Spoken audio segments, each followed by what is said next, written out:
আর সেই দৃশ্য দেখে তিনজনের চোখ আটকে গেল।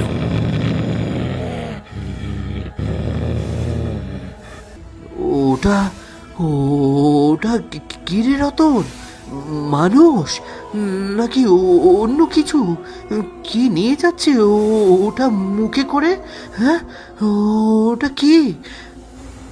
বাঁচতে হলে মুখটা মুখটা বন্ধ কর সুবোধ। চুপ, একদম চুপ।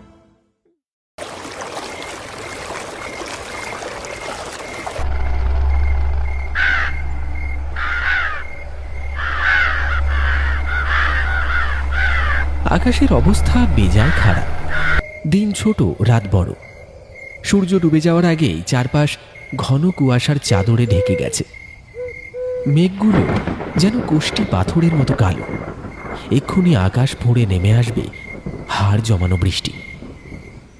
প্রতি মঙ্গলবার এই কনকনে শীতেও বাঁশবেড়িয়া গ্রামের দক্ষিণে বিশাল মাছের হাট বসে। গ্রামের মানুষজন শেষবেলায় সেই হাটে কেনাকাটা করতে আসে। রতন, গণেশ আর সুবোধ তিনজনে গিয়েছিল তাদের সবজিপত্র বিক্রি করতে। শীতে কাঁপতে কাঁপতে হলেও মানুষের ভিড়টা এখন একটু বেশি। হাটে মালপত্র বিক্রি করে গরুর গাড়িতে চেপে বাড়ি ফিরতে ফিরতে তাদের অনেকটাই দেরি হয়ে গেছে। ঘড়ির কাঁটা তখন 7টা পার, কিন্তু কুয়াশার দাপটে মনে হচ্ছে যেন মধ্যরাত।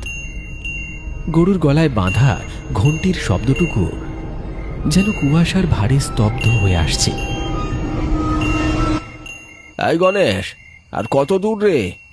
গরুটাও যেন আজ কেমন আস্তে আস্তে যাচ্ছে। আরে বলিস না রতনদা, শীতে তো হাত পা একেবারে অবশ হয়ে আসছে। আরে এই গরুগুলোকে কি বলবো, হ্যাঁ, দেরি হলো বলেই তো চিন্তা হচ্ছে। এখন আবার ওই শ্যাওড়াতলা পেরোতে হবে। হ্যাঁ, ও হ্যাঁ। চুপ কর তো গণেশ, ওই জায়গাটার নাম মুখে আনিস না। শুনেছি এই কনকনে শীতে শ্যাওড়াতলা নাকি আরো বেশি ভয়ঙ্কর হয়ে ওঠে। আরে বাবা, এত ভয় পাস না। তোরা দুজন চুপচাপ বসে থাক, আমি তো আছি। আমি লণ্ঠনটা ভালো করে ধরছি। গণেশ, আর তুই গরুগুলোকে ছোটা। তারা না করলে আজ রাতটা মনে হচ্ছে ওই শ্যাওড়া তলার ধারেই কাটাতে হবে। রতন লণ্ঠনটা খুলে উঁচিয়ে ধরল। পিছনে বাঁধা আছে কয়েকটা বস্তা, বিক্রি না হওয়া সবজি, কিছু মাছ আর ঘরের জন্য কেনা সামান্য জিনিস। বাঁশবেড়িয়া গ্রামের মানুষের জীবিকা বলতে কেবল চাষাবাদ আর মাছ ধরা, কিন্তু এখন তাদের মন নেই কোনো ফসলে, আর কোনো মাছেও নেই লোভ। এখন তাদের একমাত্র চিন্তা ওই শ্যাওড়াতলা।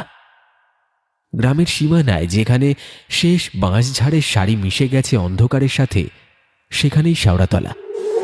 কথিত আছে শীতের এই ঘন রাতে শ্যাওড়াতলার নিচে কোনো অতৃপ্ত আত্মা নাকি শিকার খোঁজে। কুয়াশা যখন জমাট বাঁধে তখন সেই আত্মা শরীর পায়।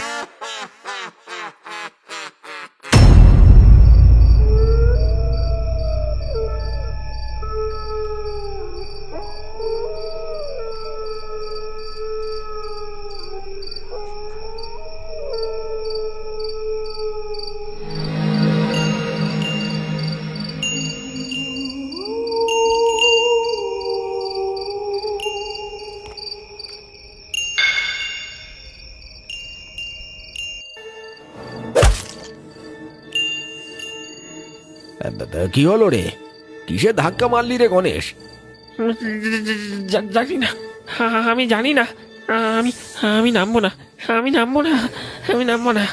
কেউ যেন কিছু একটা ফেলে দিল আমাদের গাড়ির সামনে। দেখো রতনদা, লণ্ঠনটা কাছে নিয়ে দেখো।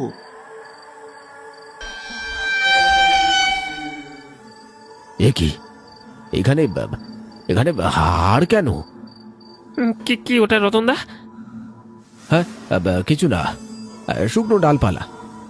চল গণেশ, চল চল, আর এক মুহূর্ত নয়।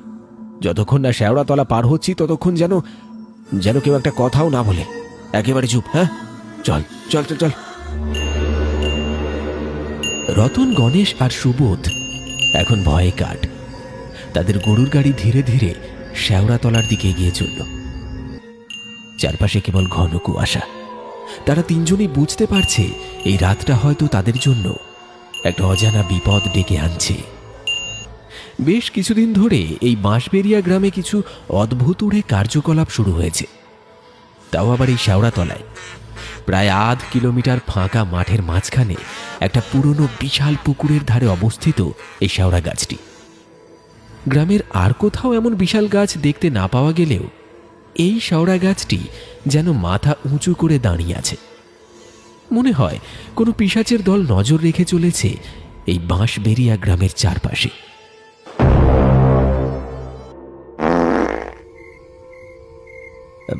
কি হলো রে? কিসের শব্দ রে এটা? আরে বাবা, এইটা কে করলি রে? হে কি গন্ধ, যেন পচা পাকাল মাছের সাথে বিষ মিশিয়ে দিয়েছে। কি রে গনসা, এটা তুই কি করলি? এরকম একটা ভয়ানক জায়গায় তোর ওইসব আসছে? হ্যাঁ, আমি আমি কি করব রতনদা, ভয়ে পেটের ভেতর কেমন যেন মোচড় দিয়ে উঠলো, তাই পেটের গ্যাসটা বেরিয়ে গেল। তুই তো শ্যাওড়াতলার পিশাচটাকে গ্যাসের বোমা মেরে তাড়াতে চাইছিস? তা তোর সাহস তো কম নয় রে। এই গণেশ, তোর জন্য ওই গরুগুলো ভয়ে থমকে গেছে। আরে ধুর বাবা, তোমরা শুধু ইয়ার্কি মারছো। দেখবে এই গ্যাসে হয়তো ওই পিশাচটা মাথা ঘুরে পড়ে যাবে। তাহলে কিন্তু তোকে এই শ্যাওড়াতলাতেই নামিয়ে দেব। চল গণেশ, গরুগুলো ছোটা। শেওড়াতলার কাছে আসতেই ওদের নাকে ভেসে এলো একটা বিশ্রী পচা গন্ধ। সেই পচা গন্ধে তাদের গরুর গাড়ির চাকা যেন থমকে দাঁড়িয়ে পড়েছে। তারা যেন অস্থির হয়ে উঠেছে সেই গন্ধে, দম বন্ধ হয়ে আসছে সবার। চারপাশটা ভালো করে তাকিয়ে দেখতে লাগলো তারা তিনজন। চারপাশে দেখল কোথাও কিছু নেই। হঠাৎ কোথা থেকে একটা হিস হিস করে শব্দ ভেসে আসছে। জ্যাঠা, কিছুই তো বুঝতে পারছি না কি হচ্ছে। এই পচা গন্ধ কোথা থেকে আসছে, আর এই শব্দটা কোথা থেকে আসছে? একটু চুপ কর, ভালো করে বুঝতে দে ব্যাপারটা। গতিক সুবিধের মনে হচ্ছে না আমার। তারা তিনজন চারপাশটা ভালো করে দেখতে লাগলো। বিশ্রী গন্ধে তাদের দম বন্ধ হয়ে আসছে। গরুগুলো সামনে আর এগোতেই চাইছে না। ঠিক এমন সময় তাদের নজর পড়ল শেওড়া গাছের উপরের দিকে, আর সেই দৃশ্য দেখে তিনজনের চোখ আটকে গেল।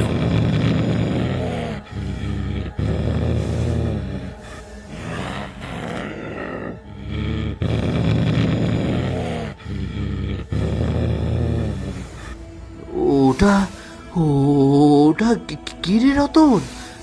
মানুষ নাকি অন্য কিছু? কি নিয়ে যাচ্ছে ওটা মুখে করে? হ্যাঁ, ওটা কি? বাঁচতে হলে মুখটা মুখটা বন্ধ কর সুবোধ। চুপ, একদম চুপ। দাদা, ও দাদা, আমি তো চোখ ফেরাতে পারছি না। এটা এটা নিশ্চয়ই ওই শ্যাওড়াতলার। এই গণেশ, তুই বসে বসে কি রঙ্গ দেখছিস? মরবি নাকি পিশাচের হাতে? জোরে ছোটা গরুগুলোকে তাড়াতাড়ি, যদি এক চুলো দেরি হয় আমাদের লাশ খুঁজে পাওয়া যাবে না। চল চল চল চল।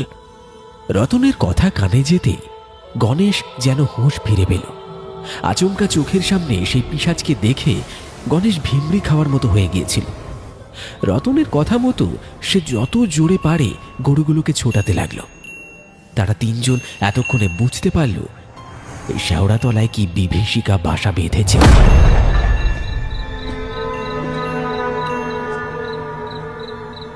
চণ্ডীমণ্ডপে মাচায় গ্রামের সবাই বসে তখনও গল্পগুজব করছে।